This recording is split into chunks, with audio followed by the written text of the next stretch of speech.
नमस्कार, स्वागत है आपका न्यूज 18 पर। मैं हूं आपके साथ अनामिका सिंह और आज का लाइव बुलेटिन हाथरस से।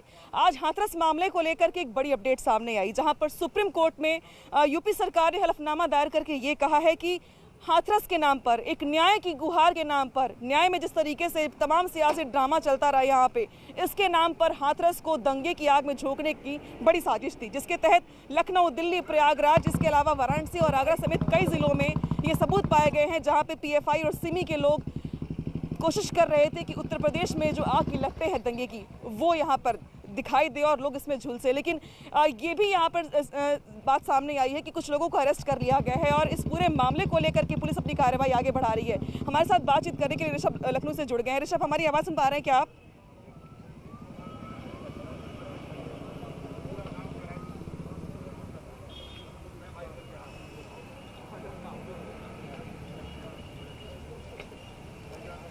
तो हाथरस जिस मुद्दे को लेकर के, जिस पीड़िता को न्याय दिलवाने के लिए यहाँ पर लगातार न्यूज़ 18 ने मुहिम चलाई, तमाम देश के लोगों ने अपनी महत्वपूर्ण भूमिका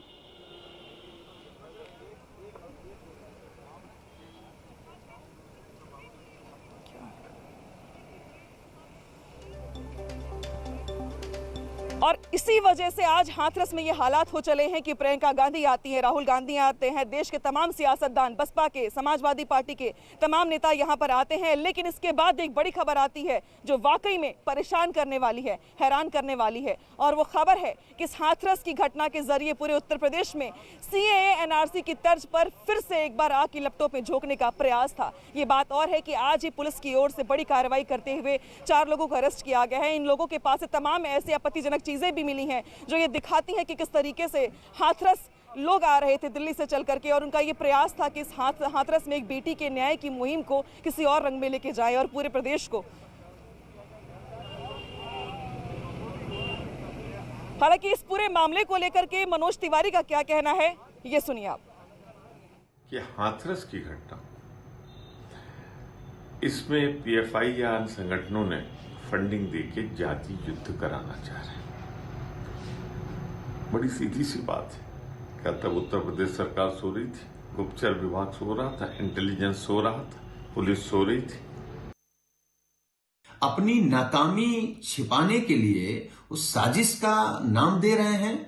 ये सरकार उत्तर प्रदेश की कानून व्यवस्था नहीं संभाल पा रही। योगी जी, आपसे उत्तर प्रदेश नहीं संभल रहा, तो उसको आप कहेंगे कि लोग साजिश कर रहे हैं? अरे जो साजिश कर रहे हैं उनके खिलाफ कार्रवाई करिए।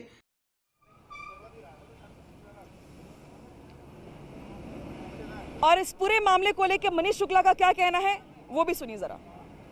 वेबसाइट बनाकर हाथरस विक्टिम को न्याय दिलाने के बहाने विदेशी फंडिंग हो रही थी।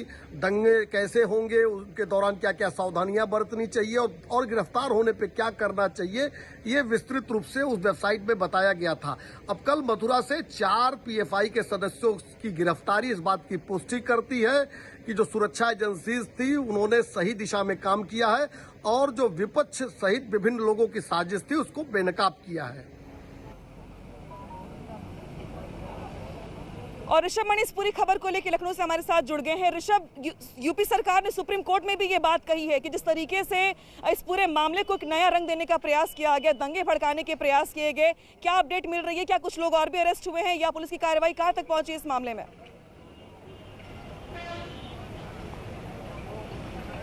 अनामिका, देखिए अभी का डेवलपमेंट ये है कि वीडियो कॉन्फ्रेंसिंग हो रही है। सारे प्रदेश के जितने भी जिलों के पुलिस कप्तान हैं उन सबको जोड़ा गया है। डीजीपी खुद जुड़े हुए हैं, एसीएस होम भी हैं, उनको तमाम निर्देश दिए जा रहे हैं कि किस तरह से सतर्कता बरतनी है। और उत्तर प्रदेश को दंगों की आग में झोंकने की पूरी साजिश की गई थी। हाथरस पीड़िता को न्याय दिलाने के बहाने उत्तर प्रदेश में एक कुचक्र रचा गया था, एक साजिश रची गई थी। और अब एक बात मैं और जोड़ना चाहूँगा कि सुप्रीम कोर्ट में जो हलफनामा दिया गया उसमें उत्तर प्रदेश सरकार ने अब तक इस मामले में जो कार्रवाई की है कि गंभीर धाराओं में, जिसमें हत्या और गैंगरेप की धाराएं, उनमें 4 आरोपियों को गिरफ्तार करके जेल भेजा जा चुका है। एसआईटी इसकी अलग से इंक्वायरी कर रही है। इसके साथ ही साथ पीड़िता को न्याय दिलाने के लिए देश की सबसे बड़ी जो सुप्रीम जांच एजेंसी है, जो स्वतंत्र जांच एजेंसी है, सीबीआई से जांच की सिफारिश भी कर दी गई है। अब रही बात गिरफ्तारियों के और मुकदमों की, तो 19 से ज़्यादा एफआईआर उत्तर प्रदेश के अलग अलग जिलों में उत्तर प्रदेश पुलिस ने दर्ज की है। 4 आरोपी मथुरा से गिरफ्तार किए गए हैं जो पीएफआई और सीएफआई से जुड़े हुए हैं। इसके अलावा 5 अन्य गिरफ्तारियां हुई हैं। अब उत्तर प्रदेश पुलिस और अन्य जांच और सुरक्षा एजेंसियां ये जानने में लगी हुई हैं कि क्या ये जो 4 गिरफ्तारियां मथुरा से हुई हैं उनका उत्तर प्रदेश के अलग अलग जिलों में किनसे संबंध था, किस तरह से एक प्लान्ड तरीके से उत्तर प्रदेश को जातीय हिंसा में झोंकने की साजिश हो रही थी। एक वेबसाइट बनाई गई थी, उस वेबसाइट को के ज़रिए सूरत की बात कर लें, पश्चिम बंगाल में कोलकाता की बात कर लें, केरल की बात कर लें, बेंगलुरु, चेन्नई, नई दिल्ली, हर जगह लोगों को जोड़ा जा रहा था और धन उगाही की भी सूचना मिल रही है जिसकी जांच के लिए ईडी भी लगा दी गई है। तो कुल मिलाकर उत्तर प्रदेश पुलिस से लेकर अन्य जो सेंट्रल एजेंसीज हैं उनको भी लगाया गया है ताकि इस पूरी साजिश का खुलासा हो सके कि किस तरह इन लोगों के पास से मिला क्या क्या है। ऋषभ, इन लोगों के पास से क्या क्या चीजें बरामद हुई हैं जो ये साबित करती हैं कि इनके पास से जो चीजें मिली हैं वो वाकई में आपत्तिजनक है और कहीं ना कहीं से साबित करती हैं कि ये लोग दंगा भड़काने का प्रयास कर रहे थे या इस फिराक में थे? देखिए, सबसे पहले ये खुद साबित नहीं कर पाए जब पुलिस ने इनसे प्रारंभिक पूछताछ की कि आप नई दिल्ली में है, जामिया मिलिया का एक उसमें स्टूडेंट है मसूद, कि आप हाथरस की ओर क्यों जा रहे थे जब वहाँ पर धारा 144 लगी हुई है, तमाम कदम सरकार की ओर से उठाए जा रहे हैं, अगर आप छात्र हैं तो आप वहाँ क्यों जा रहे थे। इनकी मंशा के ऊपर सवाल उठाया गया। उसके बाद जब तलाशी ली गई है तो इनके पास से कुछ पंपलेट्स मिले हैं, कुछ हैंडबिल्स मिले हैं जो कि आपत्तिजनक है और हाथरस मामले से जुड़े हुए हैं और वो ऐसे हैं जो कहीं ना कहीं उत्तर प्रदेश में जातीय तनाव को बढ़ा सकते हैं। इसके बाद इन लोगों के कब्जे से जो मोबाइल फ़ोन मिले हैं, लैपटॉप मिले हैं, उससे कुछ डेटा डिलीट किया गया, उस डेटा को रिट्रीव किया जा रहा है, उस डेटा को रिकवर किया जा रहा है। जैसे ही वो डेटा आ जाता है तो शायद जांच एजेंसियां और मजबूत हो जाएंगी, लेकिन जो शुरुआती जांच है उसमें भी ये चारों आरोपी कोई संतोषजनक जवाब नहीं दे पा रहे हैं कि आखिरकार आप हाथरस क्यों जा रहे थे, आपकी मंशा क्या थी, वहाँ आप किसके घर जाने वाले थे, किसके यहाँ रुकने वाले, आपके वहाँ पर रुकने ठहरने का इंतजाम कौन कर रहा है, और तमाम जब फंडिंग से जुड़ी चीज़ें पूछी गई तब भी ये संतोषजनक जवाब नहीं दे पाए। जिसके बाद शुरुआती तौर पर उत्तर प्रदेश पुलिस ने इनको धारा 151 जो शांति भंग की आशंका होती पहले उसमें गिरफ्तार किया था। अब जैसे जैसे इनके खिलाफ और सबूत मिलेंगे तो आईपीसी, सीआरपीसी की तमाम और धाराएं भी इनके ऊपर बढ़ाई जा सकती है और इनके नेटवर्क को खंगाला जा रहा है सारी जांच एजेंसियां जिसमें लगी हुई हैं। अनामिका, लेकिन इस बीच बड़ी खबर तो ये भी है ऋषभ की मुख्यमंत्री योगी आदित्यनाथ की बैठक चल रही, तमाम जिले के जो आला अधिकारी हैं उनके साथ, तो ये मान लिया जाए कि हमें कुछ ही देर के बाद कुछ बड़े निर्देश इस पूरे मामले को लेकर देखने को मिलेंगे और हम ये मान लें कि यूपी में अलर्ट जो है वो ज़्यादा बढ़ जाएगा।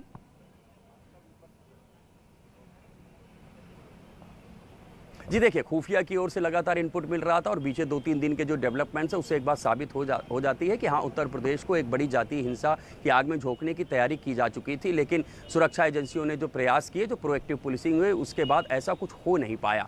लिहाजा अब सभी जिलों को हाई अलर्ट पर रखा गया है। वहाँ की जो LIU लोकल इंटेलिजेंस यूनिट हैं और यहाँ की और भी जो खुफिया एजेंसीज हैं और सिविल पुलिस है उनको सतर्क किया गया है कि आप किस तरह से नज़र बना के रखें और जो CA NRC के समय जो आरोपी थे जिन्होंने जो हिंसक प्रदर्शन में शामिल रहे थे या किसी और तरह से भी, चाहे वो सड़क हो चाहे सोशल मीडिया हो, जहां से वो दंगे भड़काने का काम कर रहे थे, विरोध कर रहे थे, उनके ऊपर भी नजर रखी जाए। तो पुलिस को एक बार फिर से कहा गया है कि अपने पुराने रिकॉर्ड को खोल लें, खंगाल लें, देख लें और पहचान लें। हमारे साथ दिल्ली से सुशील पांडे भी जुड़ गए हैं।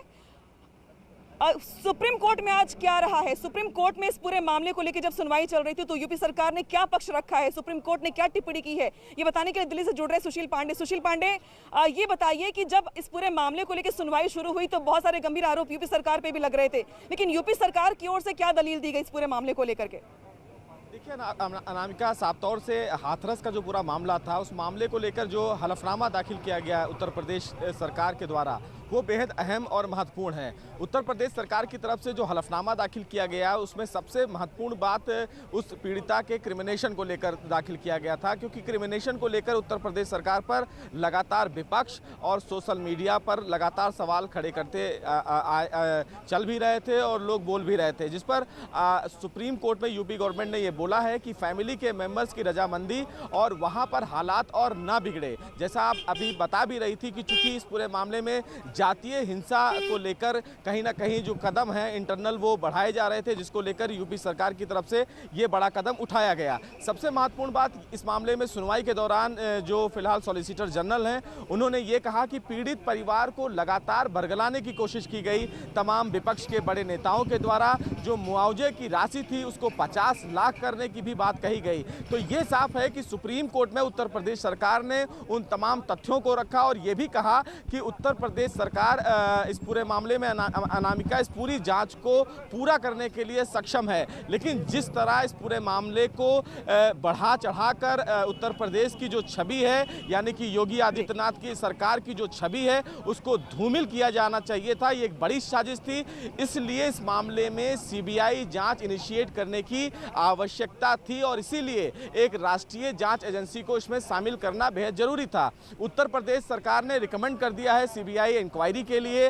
केंद्र सरकार से इस पूरे मामले में जल्द ही परमिशन मिलने की भी उम्मीद है और इसीलिए सॉलिसिटर जनरल तुषार मेहता बार बार सुप्रीम कोर्ट में ये प्रेस करते रहे कि वो इस याचिका का लगातार समर्थन करते हैं। वो ये चाहते हैं कि इस मामले में निष्पक्ष जांच हो, सीबीआई इंक्वायरी हो, ताकि जो सच है वो सामने निकल कर आए। सबसे महत्वपूर्ण बात इस मामले में पीड़िता के परिवार की तरफ से अनामिका जो बार बार बयान बदले गए, उसको भी हलफनामे में शामिल किया गया कि पीड़िता के परिवार के द्वारा पहले कहा गया कि उस मामले में जो पीड़िता है उसके गले को फिलहाल दबाया गया, लेकिन ठीक है सुशील, शायद इसीलिए जांच में कोई भी कड़ी छूट ना पाए, इसीलिए सरकार की ओर से, यूपी सरकार की ओर से सीबीआई जांच का ऐलान किया गया। लेकिन मुख्यमंत्री योगी आदित्यनाथ इस पूरे मामले में क्या कह रहे हैं वो भी सुनिए। के पास दुष्प्रचार करने के सिवाय कोई भी दूसरा मुद्दा नहीं बचा है। वे निरंतर कुछ न कुछ ऐसी बातें करने का प्रयास करते हैं जिससे समाज में विद्वेष पैदा हो, समाज में अनावश्यक उत्तेजना पैदा हो, और ये शुभ लक्षण नहीं है। ये नकारात्मक सोच डेवलपमेंट को रोकती है और मैं आप सबका आह्वान करूंगा कि हमें विपक्ष की इस नकारात्मक सोच को पर्दाफाश करना चाहिए, जनता को बताना चाहिए। जो दो तरह की बात है, एक स्टैटिक सुरक्षा जो आवास पर आने वाले लोगों के फ्रिस्किंग, चेकिंग, उनके एक्सेस कंट्रोल, उनके आइडेंटिफिकेशन के लिए है, और एक जो पर्सनल सिक्योरिटी होती है, जो कि जब भी कोई भी प्रोटेक्टी जो होता है वो बाहर कहीं भी जाता है, घर के बाहर जाता है तो उनके साथ जाते हैं। तो दोनों ही प्रकार की सुरक्षा का इंतज़ाम माकूल तरह से किया गया है। जो भी और एडिशनल व्यवस्था होगी। ऋषभ जी से,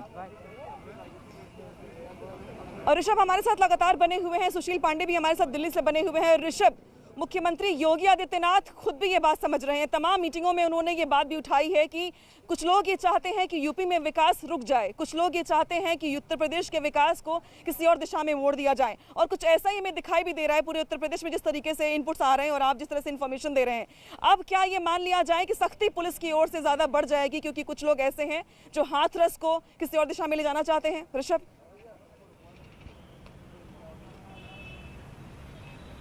जी अनामिका, देखिए जो वर्चुअल मोड से मुख्यमंत्री जुड़े थे अपने कार्यकर्ताओं से, चूंकि उत्तर प्रदेश में 7 विधानसभा में उपचुनाव भी होने, तो उन्होंने अपने कार्यकर्ताओं के माध्यम से विपक्ष को भी संदेश दिया है कि उत्तर प्रदेश में विपक्षी पार्टियों के पास फिलहाल कोई मुद्दा नहीं है, इसलिए वो विकास की जिस रास्ते पर उत्तर प्रदेश सरकार बढ़ रही है उसको रोकना चाह रही है, उसमें कोई अवरोध उत्पन्न करना चाह रही है। 3.5 साल की उत्तर प्रदेश में योगी सरकार हो गई है, लॉ एंड ऑर्डर के मुद्दे पर योगी की सरकार यहाँ पर बनी थी, तो अब विपक्ष पूरी कोशिश यही करता है किसी तरह से उसी मुद्दे पर अब इस सरकार को घेरा जाए और उसको फेल साबित किया जाए। बीते 3.5 साल की अगर बात कर ले तो बहुत पहले एक बार तिरंगा यात्रा के दौरान कासगंज में एक युवक की हत्या हुई थी, सहारनपुर में एक जाति हिंसा हुई थी, उसके बाद कोई बड़ा कम्युनल डिस्प्यूट नहीं हुआ था। लेकिन सीए एनआरसी जो पिछले साल दिसंबर 2019 में हुआ, उस दौरान उत्तर प्रदेश के 21 जिलों में हिंसक प्रदर्शन हुए, तो ये तब साबित करने की कोशिश की गई कि उत्तर प्रदेश सरकार इस मुद्दे पे फेल हो रही थी। लेकिन जब जांच एजेंसियां उसमें लगी तो पता चला कि वो एक प्लान्ड कॉन्स्पिरेसी थी और उत्तर प्रदेश को सीए एनआरसी के बहाने दहलाने की साजिश थी। तो एक बात जरूर साबित हो गई थी कि आम जो उत्तर प्रदेश का नागरिक है वो उसमें नहीं शामिल है, वो असंतुष्ट नहीं है उत्तर प्रदेश सरकार और शासन की नीतियों से।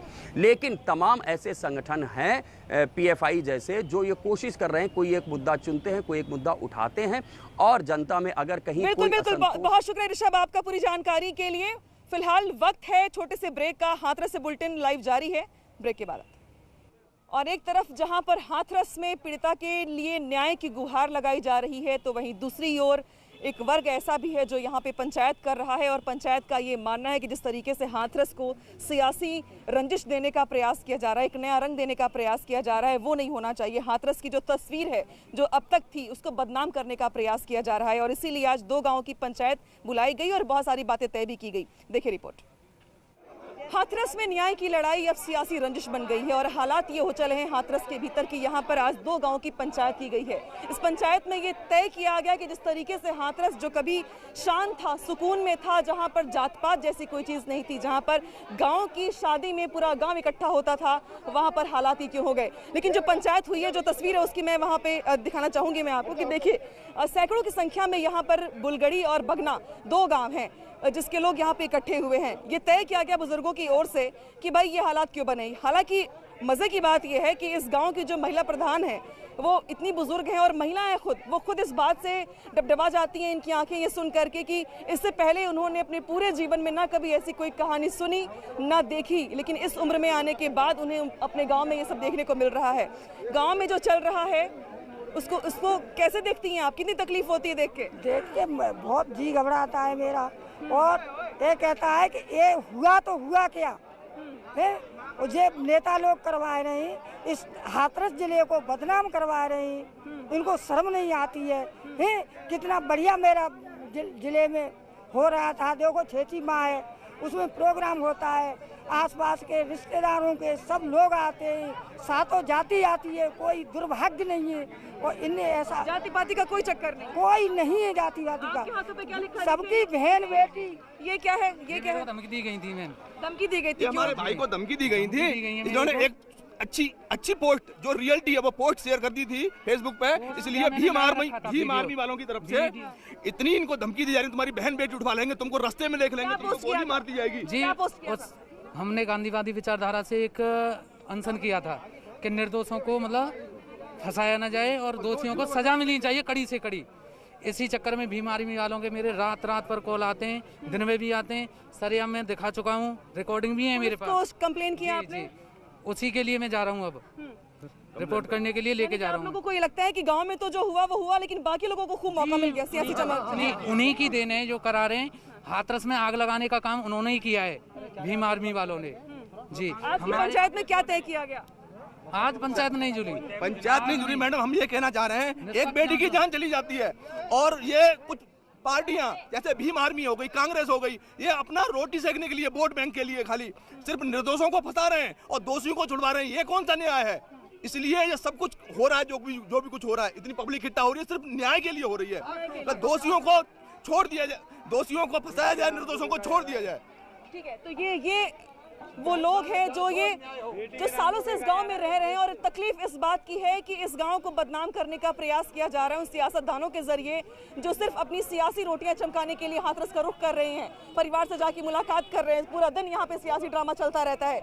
तो गाँव के लोग आज इकट्ठा होकर के ये कह रहे हैं कि अब उन्हें ये सियासत नहीं चाहिए, जो दोषी है उन पर कार्रवाई की जाए, जो निर्दोष है उनको छोड़ दिया जाए, बख्श दिया जाए, लेकिन हाथरस के इस बुलगड़ी गांव से सियासत खत्म होनी चाहिए। इसी बात को लेकर के आज 2-3 गांव के लोग इकट्ठे हुए हैं और एक राय से एक ही बात में यही कह रहे हैं कि ठीक है, जो पीड़िता के साथ हुआ वो गलत है, वो बिल्कुल गलत है, लेकिन जो दोषी हैं सिर्फ उनके साथ ही गलत होना चाहिए, कार्रवाई होनी चाहिए, लेकिन जो निर्दोष उनको छोड़ा जाना चाहिए। और इसी बात को लेकर लोग यहाँ पे इकट्ठे भी हुए हैं। अनामिका सिंह, न्यूज़ 18 हाथरस। तो देखा आपने कि सियासत एक तरफ हो रही है तो वहीं दूसरी ओर गांव के लोग कुछ और चाहते हैं, लेकिन इस पूरे मामले पे यूपी सरकार के मंत्री और प्रवक्ता सिद्धार्थनाथ सिंह कुछ कह रहे हैं, सुनिए। राहुल गांधी को पहले जवाब देना चाहिए। आप हाथरस पिकनिक करने चले गए थे अपनी बहन को लेकर, जब से पीएफआई और सीएफआई का नाम आया है आप कहां जाके बिल में घुस गए हो? आप क्यों नहीं चलते अब फिर से हाथरस और जवाब दें आपके लोग कि ये क्या चल रहा था, कि आप षड्यंत्र चल रहा था आप लोगों का कुछ मीडिया के लोगों के साथ, आप डिस्टेबलाइज करना चाह रहे थे अपनी राजनीतिक स्वार्थ के लिए। ये जो चीज़ें सामने आई हैं उसके बारे में तो राहुल गांधी बोलोगे या नहीं बोलेंगे वो? और जहाँ तक कि प्रधानमंत्री का रहा है, प्रधानमंत्री जी बहुत जो उनको चिंता करनी वो अपने हिसाब से करते रहते हैं समय समय पर, मगर आप तो बताओ कि आपने अपने सरकार जो राजस्थान में है वहाँ के मुख्यमंत्री से कितनी बात करी आपने महाराष्ट्र में आप कोलिशन में हो, आपने क्या बात करी? वहाँ घटनाएं हुई हैं बलात्कार की। आप राजनीति करने में पहले दिन से उतावले हो और अपनी जो खोई हुई जमीन है उसके लिए आप भाग रहे हो, तो आपको जवाब देना है, ना ही भारतीय जनता पार्टी को। और सरकार में मंत्री मोहसिन रजा भी इस मुद्दे पे अपनी राय रख रहे हैं, सुनिए।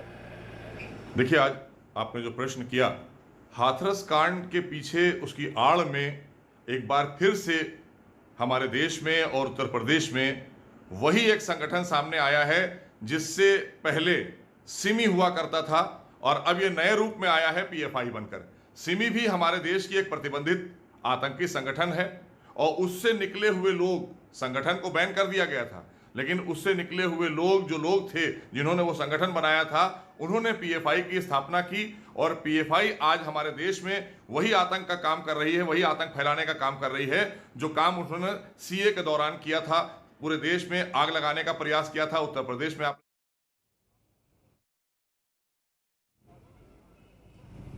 और हाथरस से न्यूज बुलेटिन में इतना ही। देखते रहिए न्यूज़ 18।